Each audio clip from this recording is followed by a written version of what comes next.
Hello everyone, we are Kajal Singh, Arijit Sen and Marvaniya presenting our term project on vibration and noise control, which is based on these two topics. First one is single cylinder IC engine and second one is countering earthquakes. Here is the problem statement of single cylinder IC engine, in which we are focusing on simulating the dynamics of a single cylinder internal combustion engine and analyzing the impact of incorporating a flywheel on a mitigating speed fluctuation. Here is the theory in which the operation of a single cylinder IC engine involves complex interaction between mechanical components. So our project aims to understand these dynamics, particularly focusing on unbalanced forces and speed fluctuations.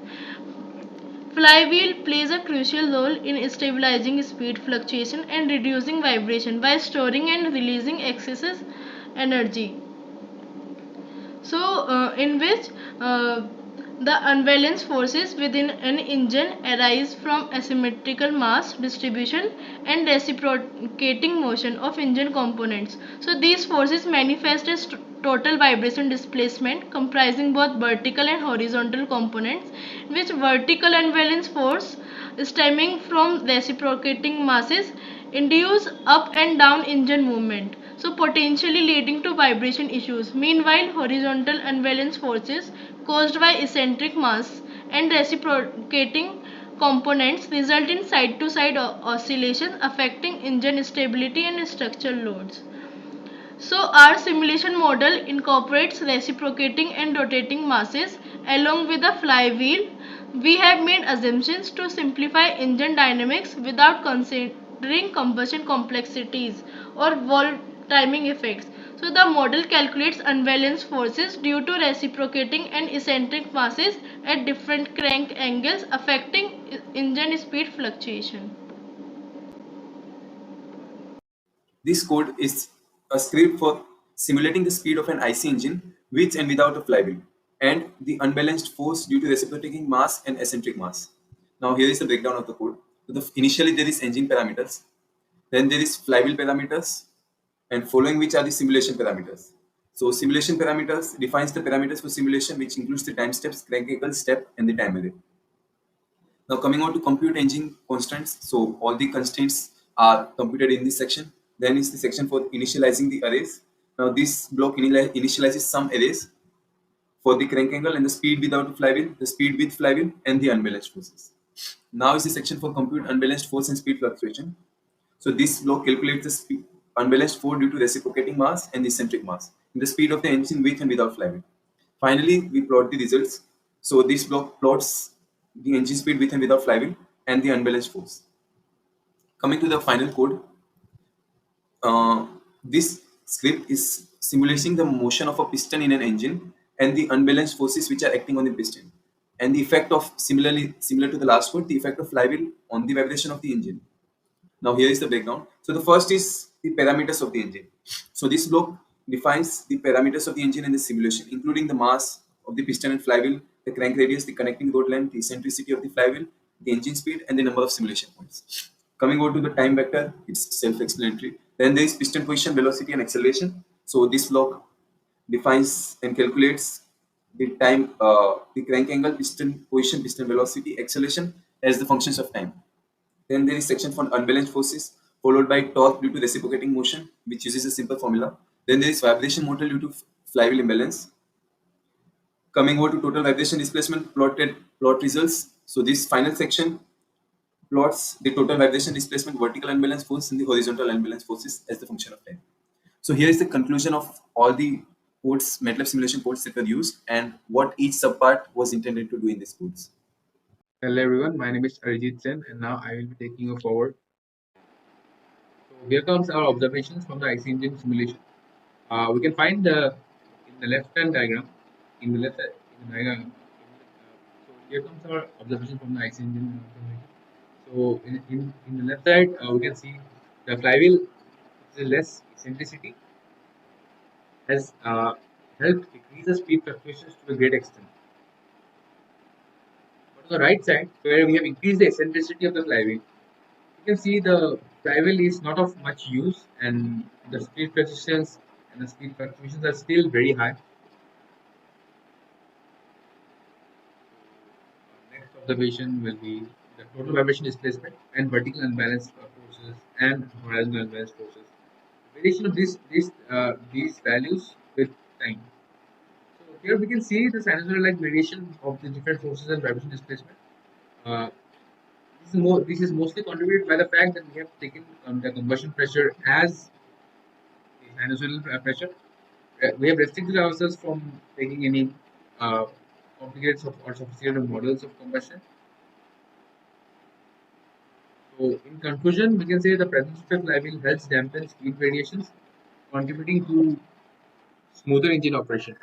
This model serves as a valuable tool for analyzing and optimizing single cylinder IC engine designs. Flywheel eccentricity also plays a major role. The unbalanced forces are mostly sinusoidal. We aspire to make a more sophisticated model in the future with much more sophisticated combustion and damping models.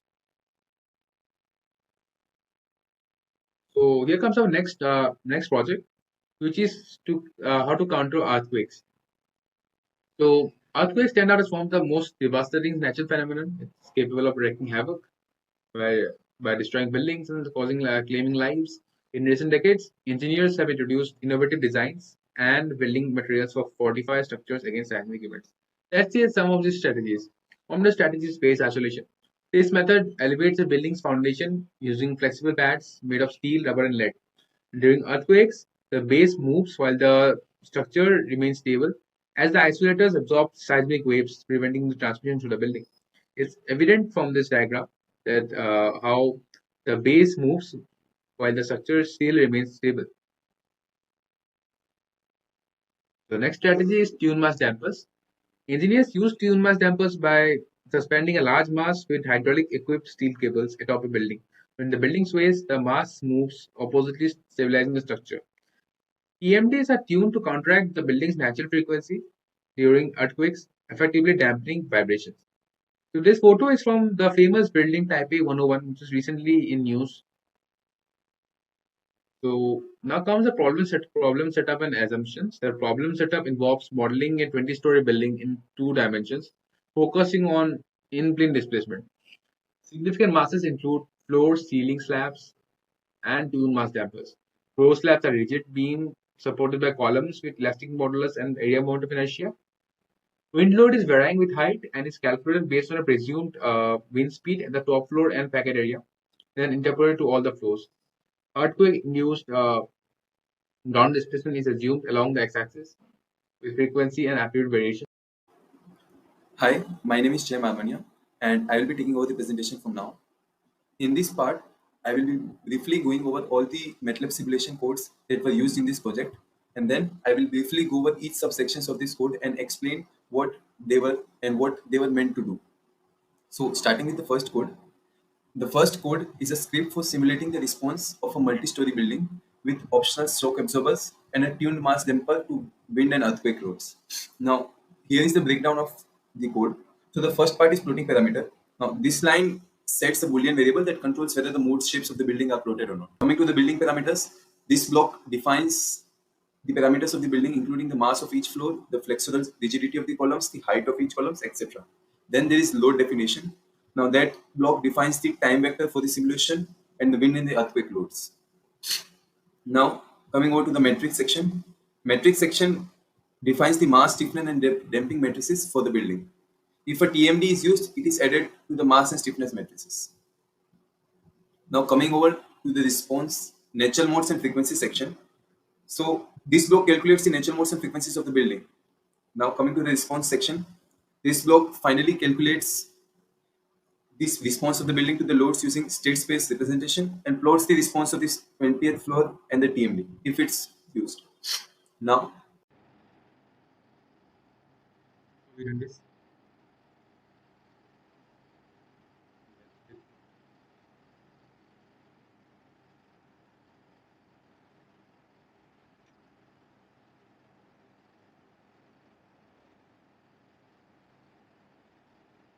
Hello everyone, it's me again. The observations are the displacement time plot clearly shows a significant reduction in displacement, indicating that the building is better safeguarded against earthquakes with TMD implementation. Now, below is a plot where we show the mod shapes of 120 with frequencies written on it. So the conclusion goes like the short-time response data of the top floor illustrates the change in displacement resulting from the addition of a TMD. Highlights its effectiveness in reducing vibrations during seismic events.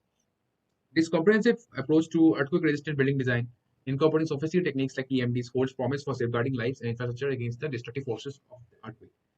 So this was all about our project. Hope you liked it.